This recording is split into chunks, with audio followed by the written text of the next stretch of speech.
ونستعينه ونستغفره ونؤمن به ونتوكل عليه ونشهد أن لا إله إلا الله وحده لا شريك له ونشهد أن سيدنا وسندنا ونبينا ومولانا محمدا عبده ورسوله فإن أصدق الحديث كتاب الله وخير الهدي هدي محمد صلى الله عليه وسلم وشر الأمور محدثاتها وكل محدثة بدعة وكل بدعة ضلالة وكل ضلالة في النار. أما بعد فأعوذ بالله من الشيطان الرجيم. بسم الله الرحمن الرحيم. ولا تقتلوا أنفسكم إن الله كان بكم رحيما. صدق الله العلي العظيم. قال النبي صلى الله عليه وسلم ما قتل نفسا بشيء عذب به في نار جهنم أو كما قال عليه الصلاة والسلام.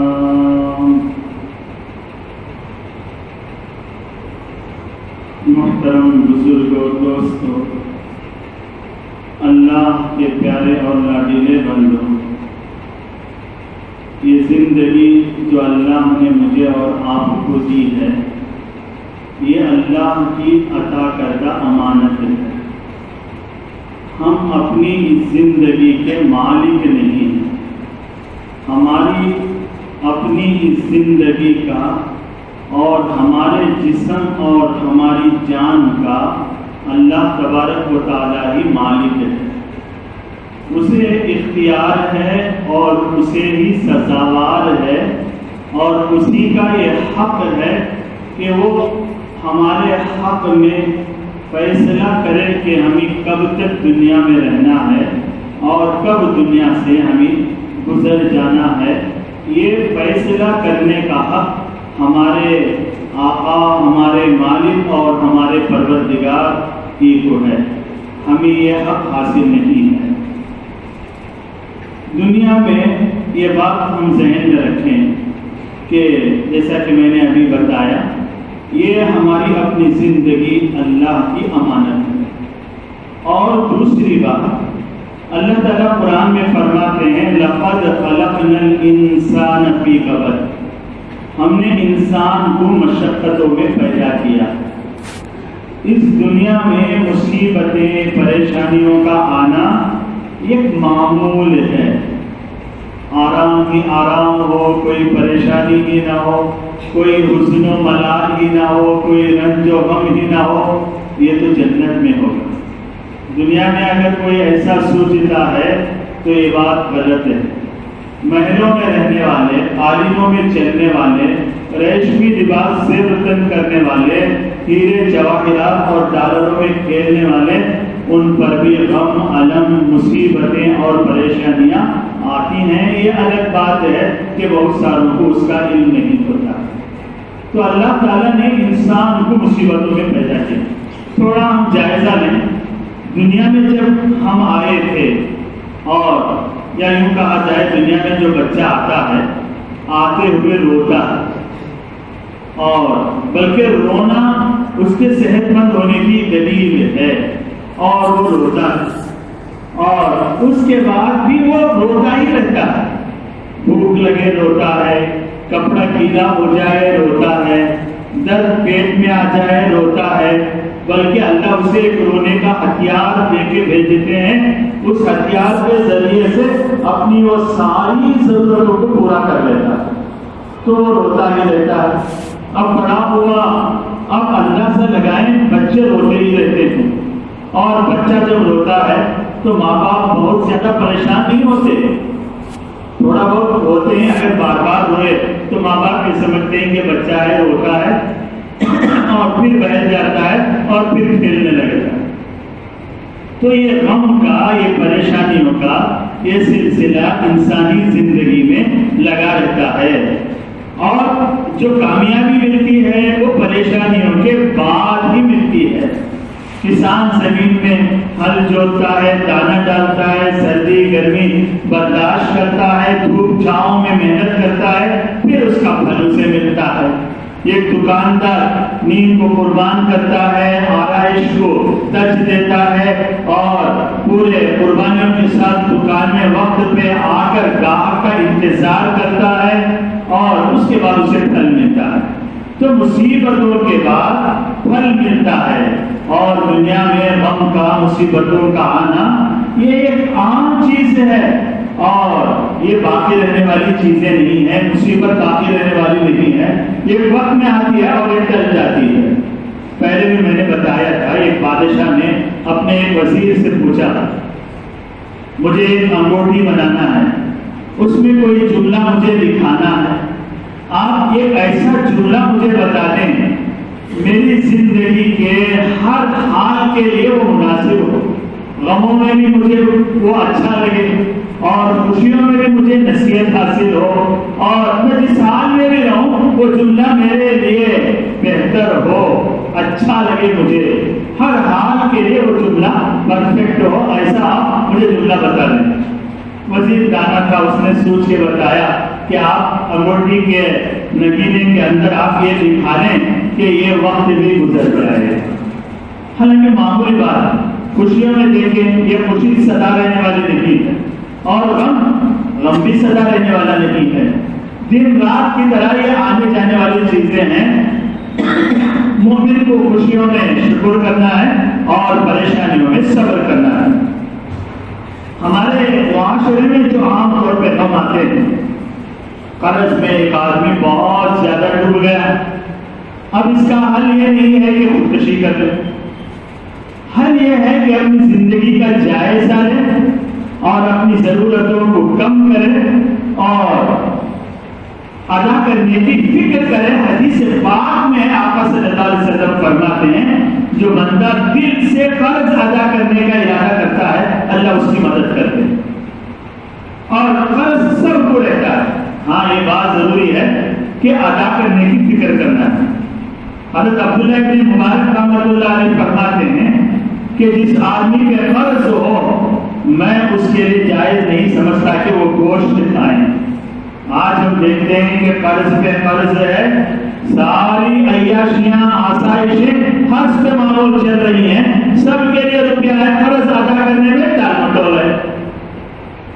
اور عام طور پہ ہمارے جو نوجوان ہیں اللہ حفاظت فرمائے محبتوں میں خودکشی کر رہے ہیں۔ پہلی بات تو اللہ کے علاوہ کسی کو دل میں بسانا یہ جائز ہی نہیں ہے۔ نامعلوم چہرے صبح و شام، قرآن میں اللہ تعالیٰ نے جہنمیوں کی ایک علامت بنائی، ایک علامت بتائی کہ وہ جہنمی نہ سوتے ہیں نہ جاگتے ہیں، نہ جیتے ہیں نہ مرتے ہیں۔ ہمارے دنیا کے عاشقوں کا یہی حال، نہ سوتے ہیں نہ جاگتے ہیں، نہ جیتے ہیں نہ مرتے ہیں۔ اب تو سارے ارمان ٹک ٹاک پہ سوشل میڈیا پہ نکالتے ہیں اور خود گمراہ اوروں کو بھی گمراہ کرتے ہیں۔ تو دل میں یہ ناپاک چہرے بسا لینا۔ اچھا ہمارے نوجوان پوچھتے ہیں محبت عبادت نہیں ہے؟ ہاں عبادت ہے، اللہ سے کیجیے تو عبادت ہے، ماں باپ سے کریں تو عبادت ہے۔ یہ نامعلوم چہرے جن کا دیکھنا آپ کے لیے درست نہیں، ان کی محبت میں آپ دن رات فکر میں رہیں کہ یہ تو عذاب ہے، نہ آپ عذاب میں ہیں، یہ عبادت نہیں ہے۔ اور کبھی ناکام ہو گئے اب جنت خودکشی کرنے۔ ہمارے لیے اللہ نے جو مقدر میں رکھا ہے وہ مل کر رہے گا۔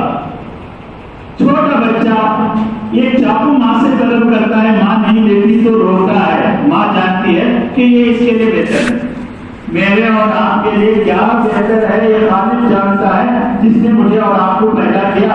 اگر کوئی چیز ہماری پسند کے باوجود ہمیں نہیں مل رہی ہے، اے اللہ تیرا شکر ہے، ہم نہیں جانتے تھے کہ اس میں کیا شر تھا، اللہ نے بچایا۔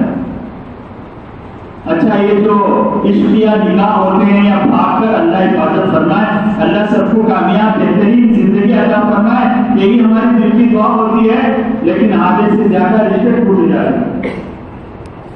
اللہ بہتر جانتے ہیں کہ ہمارے لیے کیا بہتر، صبر کرنا۔ پہلی بات تو اس عذاب میں مبتلا نہیں ہونا، جو مبتلا ہو گئے ہیں ان کو بچنا چاہیے، ساری چیزیں ڈیلیٹ کر دے، دل و دماغ سے پھاڑ کے پھینک دے اور دل میں کہے اللہ تیری محبت حدیث پاک میں میرے دل میں اتنی پیدا کر، پیاسے کے لیے جتنی ٹھنڈے پانی کی محبت دل میں ہوتی ہے، یہ پیاسا گرمی شدید ٹھنڈا پانی کیسے اسے لذیذ لگے گا، اس سے زیادہ اللہم اجعل حبک احب الی من الماء البارد، ٹھنڈے پانی سے زیادہ، ہر چیز سے زیادہ اللہ میرے دل میں تیری محبت پیدا کر دے، ایسی دعا کرنا ہے، کوشش کر۔ امتحان میں ناکام ہوئے، بہت سارے ایسے بھی احباب ہیں دنیا میں، امتحان میں ناکام ہوئے اور سامنے چل کے بڑے تاجر بن گئے۔ اس کا یہ مطلب نہیں کہ امتحان میں ناکام ہونے کے بعد نوجوانوں کو کوشش کرنا ہے، ایسا نہیں، پوری کوشش کرنا ہے۔ اگر کبھی امتحان میں ناکام ہوئے ٹھیک ہے، اللہ کی مرضی، سامنے کوشش کریں، کوشش کے ہم مکلف ہیں، رات میں جاگنا، دن میں محنت کرنا، یہ ہمارا کام ہے، کامیاب ہونا نہیں ہونا یہ اللہ کی مرضی سے ہے۔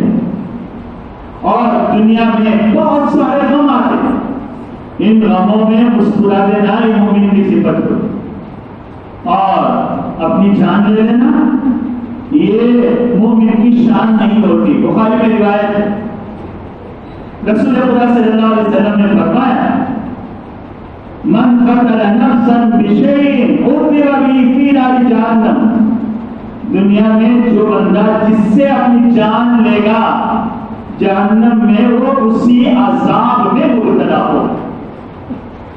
بخاری میں اس کی تشریح ہے، من تردى من جبل قتل نفسا فهو في نار جهنم يتردى فيه خالدا مخلدا فيها ابدا، جس نے پہاڑ سے اپنے آپ کو نیچے گرا کر ختم کیا، جہنم میں پہاڑ سے اپنے آپ کو اوپر سے نیچے گرا کر ختم کرتا رہے گا اور ہمیشہ اسی عذاب میں مبتلا رہے گا۔ من حساس من فسمه فی یدہ، جس نے زہر کھا کر اپنی جان کو ختم کیا، زہر اس کے ہاتھ میں ہوگا اور آتش دوزخ میں وہ اسے پیتا یا کھاتا رہے گا اور اسی طرح ہمیشہ اس کا عذاب رہے گا۔ من قتل نفسا بحدیدۃ، اور جس نے اوزار سے، چاقو سے، تلوار سے یا اور کوئی آلے سے اپنے آپ کی جان لی، قیامت میں جہنم میں وہ آلہ، وہ اوزار، وہ چاقو، وہ تلوار، وہ نیزہ اس کے ہاتھ میں ہوگا اور وہ اپنی جان لیتا رہے گا، اسی عذاب میں مبتلا رہے گا، ہمیشہ ہمیشہ اسی عذاب میں رہے گا۔ حدیث میں یہ بھی بتایا گیا جس نے اپنے آپ کو گڑھے میں نیچے گرا کے ختم کیا، جہنم کے گڑھے میں وہ نیچے گرتا ہے، اور جس نے اپنے آپ کا گلا گھونٹ کے ختم کیا، جہنم میں اسے اسی طرح کا عذاب ملے گا۔ نادان یہ سمجھتا ہے کہ مر جائیں گے تو سکون پائیں گے، مرنے کے بعد سکون نہیں ملے گا۔ ایسی بے موت، ایسی گنہگار موت سے جو مرے گا وہیں سے اس کے عذاب کا سلسلہ شروع ہوگا، تو اسے سکون ملنے والا نہیں ہے، اور یہ بہت بڑا گناہ ہے۔ دور رسالت میں ایک جنگ ہوئی، غزوہ خیبر جسے کہتے ہیں، اس میں ایک صاحب تھے جن کا نام فرمان، بڑے دلیر، بہادر، جری، جرأت مند، دشمنوں کی صفوں کو الٹ دیتے۔ جب رات ہوئی جنگ میں تو صحابہ نے آپس میں تذکرہ کیا، ماں صاحب کیا بہادری، کیا دلیری، کیسے ان کے تلوار کے جوہر آج میدان میں نظر آئے۔ اور یہ تذکرہ ہونے لگا. یہ تذکرہ اللہ کے نبی صلی اللہ علیہ وسلم تک پہنچا. آپ صلی اللہ علیہ وسلم نے غور سے سنا اور اس کے بعد فرمایا انہو فی النار، وہ تو جہنمی ہے. مجھے بذریعہ وحی یہ بتایا گیا کہ وہ جہنم ہے. آپ صلی اللہ علیہ وسلم نے خاص صحابہ کی محفل میں یہ بات کی. ان میں ایک صاحب کہتے ہیں کہ میرے دل میں یہ بات آئی اینا من اہل جنت، ہم میں سے کون جنتی ہوگا ان کا نام اللہ؟ اگر وہ جہنمی ہے اتنا بہادر تو ہم میں سے کون جنت میں جائے گا؟ میرے دل میں ایک بات تھا. اور پھر فرماتے ہیں کہ میں اس کے پیچھے لگا اور میں نے ارادہ کیا کہ ساری زندگی اس کے پیچھے لگوں گا، دیکھوں گا کہ یہ تو مجاہد ہے، بہادر ہے، جان کی پرواہ کیے بغیر میدان جہاد میں کرشمے تلوار کے دکھا رہا ہے. دیکھوں گا میں اس کی زندگی کیسے ہوگی کہ جہنم میں کیسے جائے، کیا گناہ نہیں کرے.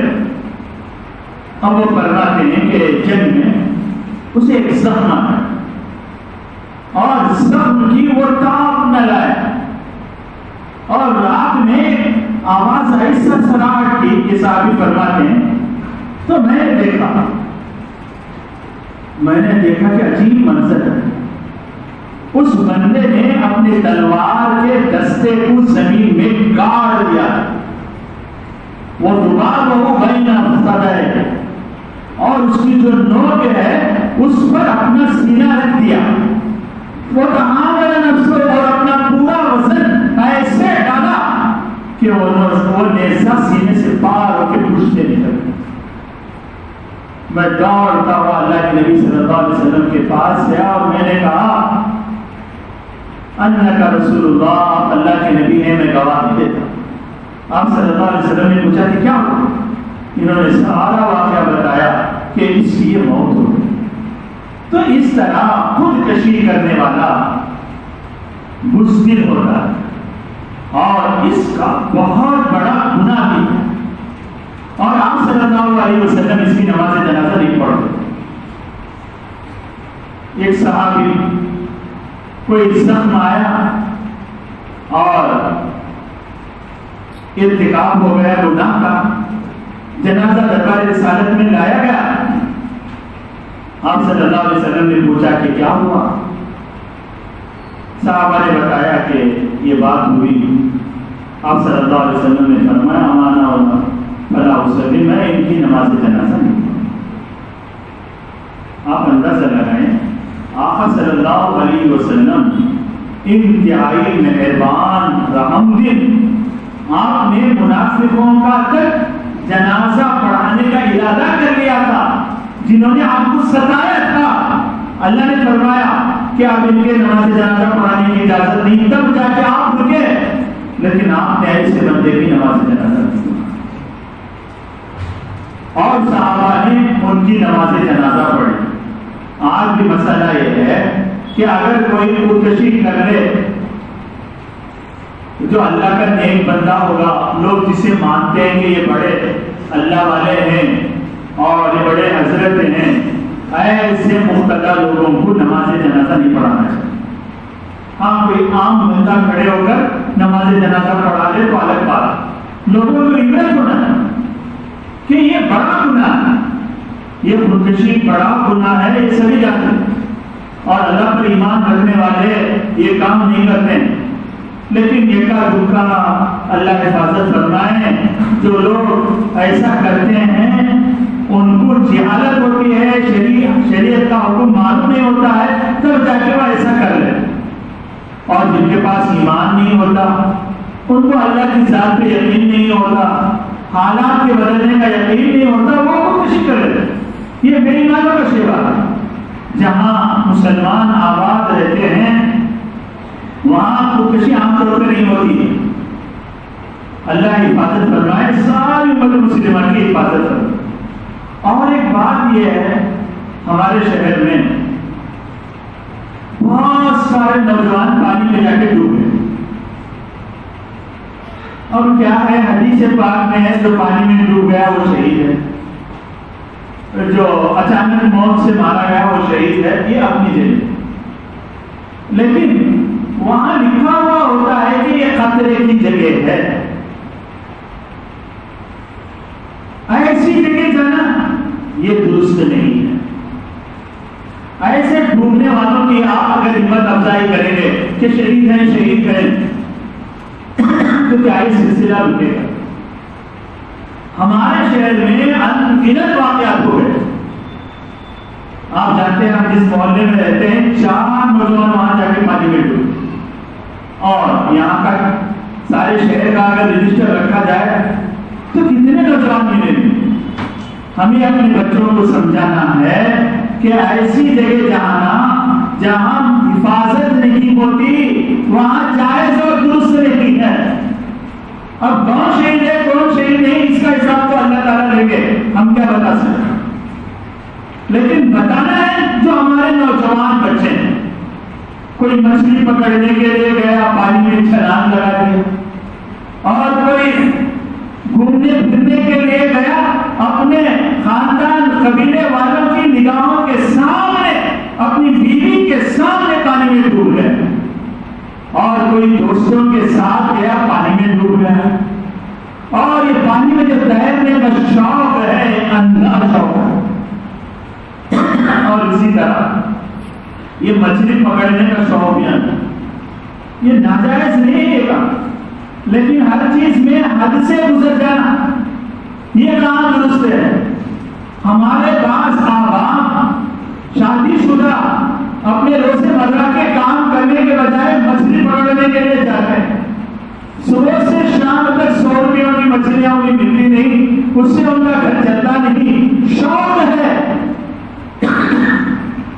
بلکہ ایسی چیزوں کو کہا جاتا ہے کہ وہ اللہ سے، یہ غلط ہے. اپنے آپ کی حفاظت کرنا ہے اور اپنے نسل کی حفاظت کرنا ہے ایسی جگہوں پر جانے سے. اور سواری کے تیز چلانے سے خطرے کا نشان لگا دیا جاتا ہے کہ یہاں تک تم چلاؤ گے تو سواری تمہارے قبضے میں رہے گی، اور اس سے آگے بڑھو گے تو سواری کے قبضے میں تم چلے جاؤ.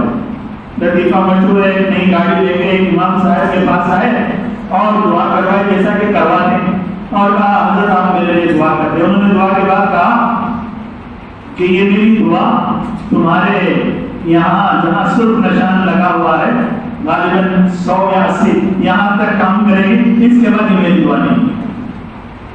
تو وہ جہاں منع لکھا ہوا ہے کہ 80 کی اسپیڈ سے جائیں، 40 کی اسپیڈ سے جائیں، اور لوگ سمجھتے کہ میرا حادثہ نہیں ہوتا. جن کے حادثے ہوئے وہ بھی یہ سمجھتے تھے کہ میرا حادثہ نہیں ہائیوے پہ ایسی واقعات ہوئی. تو شریعت بتاتی ہے وَلَا تُلْقُوا بِأَيْدِيكُمْ إِلَى التَّهْلُكَةِ، ہلاکت میں اپنے آپ کو نہ ڈالو، اپنی جان کی حفاظت کرو، یہ اللہ کی امانت ہے. اور ایک مسئلہ یہ بھی بتا دینا ضروری ہے کہ جو خود کشی کر لیں مومن ہے تو اس کے لیے دعائے مغفرت ہو سکتی ہے، بلکہ اس کے لیے دعائے مغفرت کرنا ہے کہ اس نے گناہ کر دیا. مومن کے لیے دعائے مغفرت روا ہے. ہاں وہ غیر ہے، ایمان والا نہیں ہے، تو اس کے لیے دعائے مغفرت کرنا اپنے آپ کو گناہوں کے سمندر میں ڈبونے کے بعد اس کے لیے دعائے مغفرت نہیں. ہاں غم ہو رہا ہے تو الگ چیز ہے. ہمارے اپنے قریب میں کوئی پڑوسی کا غیر مسلم ڈوب گیا، اظہار تعزیت آپ ضرور کریں، کرنا چاہیے انسانیت ہے، لیکن اس کے لیے دعائے مغفرت یہ غلط ہے، شریعت میں اس کی اجازت نہیں ہے. ہاں مومن ہے تو اس کے لیے کر سکتے ہیں، وہ اللہ کی مشیت کے تابع ہوتا ہے. اللہ چاہے اسے معاف کر دیں گے، وہ اللہ کی مرضی ہے. اللہ نہ چاہے تو اس کی سزا ہمیشہ جہنم میں عذاب میں مبتلا رہنا ہے، لیکن اللہ کی ذات غفور رحیم ہے، اس سے امید ہے کہ اللہ معاف کریں گے. لیکن بات یہ ہے کہ زندگی امانت ہے اللہ کی، مشکل حالات آتے جاتے رہتے ہیں، صبر سے کام لینا ہے، گھبرانا نہیں ہے، پریشان نہیں ہونا ہے، بلکہ دعاؤں سے تدابیر سے اپنے مسائل کو حل کرنا ہے.